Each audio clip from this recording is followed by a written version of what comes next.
You go down just like Holy Mary, Mary on a cross. I'm just another Bloody Mary. Okay, so I've basically leaked the entirety of Layer 2 or a large portion of it at this point, to the point where there's barely any info left to cover. Cheers to an entire month of Layer 2 leaks. That's why I'm making this video, compiling every datamine leak that I covered in the past, from races to weapons to oaths. There will be channels popping up to rip me off, great value Kirkland versions copying my style. But just know, that those information, are things I've already covered. So they exist solely to waste your time. Anyways, let's get into the first leak, races. There will be 2 races that are not dev specs, they are even confirmed by the DEEPWOKEN Twitter. Those races are Turan and Cressid. Turan is a bird race which has a unique glider and reduced fall damage. These are all their last names and these are all the 4 variants, default, canary, crow and jay. Cressid is a moth race and is considered a hivekin alongside Ganymedes and Vesperians. They have the same racial passive as Ganymedes. These are all their last names, and these are all 3 of the Cressid variants, default, devout, and seer. Next I'll be talking about the leaked locations. There will be no new luminants. Etrian Luminant will get an expansion to become the Eastern Luminant, with the addition of new locations related to the Ignition Union, while Layer 2, the namesake of this update, will have a unique skybox and limited expedition numbers. I'll show a list of all the locations in this update, including the new overworld ones right now.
Although New Cursor is the Kelter of Layer 2, I'm 100% sure the key location people will farm at is Etheronial Shrine. It even has farmable shrine points and fog that can be toggled off if you meet the right conditions. Besides that, there'll also be a new guild house location named Dwellers Chimes, which is the area where this screenshot is taken. Onto the Layer 2 monsters. First up we have the Carbuncles, the mud skipper of Layer 2. Probably fodder. Then we have Squigglies. I used to think these are the isopods that killed Carlia, but now I'm almost certain they're the worms hidden underneath the snow in Layer 2. Yes, the snow is alive. Next I'll be talking about the mobs with actual leaked animations. Do note that the rigs used do not represent the actual model of the mobs in the game. First up, we have the Bounder. It can jump scare you by causing hallucinations. These are its animations shown on a subpar rig.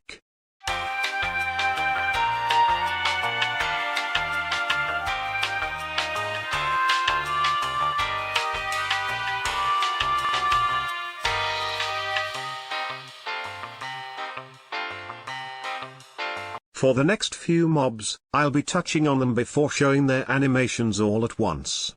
There's the Ice Guy, whose name I do not know. And also a brute variant of said Ice Guy. Then there's this mini boss called Bone Guy in the files, his actual name is also unknown. These are the animations for all of them, and yes, all their eggs are squibbos.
Well, that's all for regular mobs. I'll be moving on to the bosses.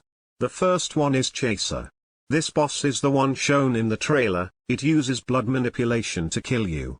These are its skills. They look pretty good to me, and hard to dodge or parry. Also, this boss may or may not be related to the Duke of Erisia, as its laugh is pretty similar. I'll play it now.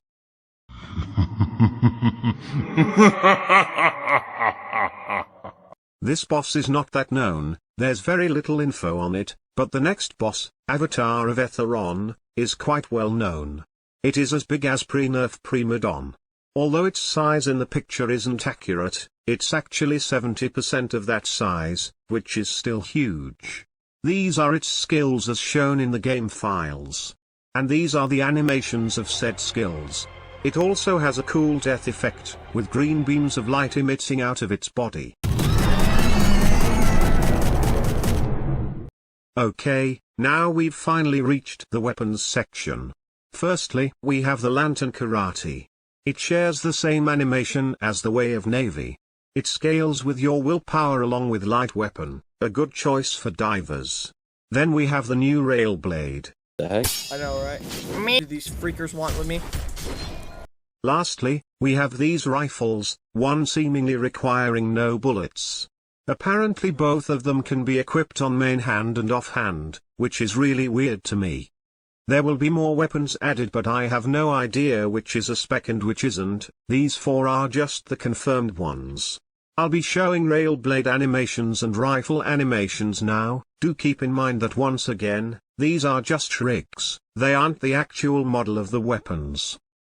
Now I'll be talking about the new artifact Aetherblood, and armor redesigns. The Aetherblood artifact turns your blood bar blue. There's no confirmed function to it, but the prevailing theory is that it drains your blood bar for faster ether regen. Not a very good effect, but at least it's balanced. Unlike Rogue Lineage artifact, this is the chest that drops it. As for the redesigns, I'll be showing all of them. Personally, I'm not a fan of them, but people seem to love these redesigns. So it is what it is. There's a few good ones like the Cloak of Winds, Hive Drone and Hive Tactician, but that's all. Well, the next section is about oaths. There will be 3 new oaths. The first one is Aquada. It is a mech oath, most likely having something to do with the Ignition Union, as they are the ones with Ironsing. Its skills are what you would expect from a mech suit. The next oath is a less known one, Link Strider. People are theorizing that it has something to do with creating links with others, or leeching on them. So it's also known as the Leech Oath. The third oath is Star Kindred, also known as the Angel Oath. This will give you light-based abilities, like those used by angels and the Crazy Slot Resonance. There might also be a fourth oath called Windrunner, but this shit has been floating around since release day, so I highly doubt that's an actual oath. These head assets might be related to the new oaths. Now we're on my favorite section, lore. There's 2 new lore books to my knowledge, the first one being related to how the Lord Regent came to power. Its title is The Stars Above and the Blade Between. The second lore book, The Lament of Sirin, shows how dangerous Life Weave really is. No attunement can even come close to the sheer danger possessed by Life Weave. I've made videos narrating both the books, but for The Lament of Sirin, I don't think text-to-speech did it justice. That's why I'm remaking it with some voice actors. Here's a small preview of the remake. Do tell me in the comment if it's still not up to par, as re-recording is still possible. The Laments of Sirin, compiled by the Emerald Scholar, presented by Zose and her community. The sound of birds is a common occurrence within the nested corridors of the Great Hives. I've woken up to these chirps countless times within my decades spent within them, though tomorrow I travel to another. While the construction of Great Hive Aratel is still ongoing, my party of Life Weave scholars has been tasked with a mission by Hive Lord Seamak Deary himself. By the next star set, we shall begin our departure to one of the eldest great hives known to my kind, the first. Some consider this a pilgrimage of sorts, as other hivekin believe the first to be as reverent as holy ground, the beginning of our society. To experience this journey myself is exciting, to say the least, though I do ponder the morality of what's to come with our task. I trust in Seamak's guidance. His bravery has brought us this far. But I cannot help but worry nonetheless. While I'm lost in such thoughts, a small bird approaches, small and fragile. That's enough lore for today. Now I'll be discussing blood talents, which is actually just a fancy way of saying boons and flaws. This is a new system in which you unlock boons and flaws for your next life, like Termite for example, except it's massively unbalanced. For example, the flaws are no resonance and double monster damage taken, while the boons are extra notes and slightly faster resonance progression. The gap between the boons and the flaws are so huge that it's almost comical. I go in depth on each and every one of these talents in my other video, link in the iCard. It really gets more ridiculous the more you look at it. Well, that's all for the leaks that can be categorized. The rest are just miscellaneous leaks with no categories. There's the new talent that disables fog in Etheron Shrine, obtained by killing Avatar of Etheron. There's also the Union Hook talent, which lets you navigate the shrine better as you can swing down the hooks around the shrine. Lastly, there's a talent that lets you gain insanity the more you chant. This is good for builds with Lose Your Mind. As for random assets, there's 6 new lotuses, including the Watcher's Beetle. The apothecary would love this. There's also Green Wave, possibly an addition to sailing mechanics.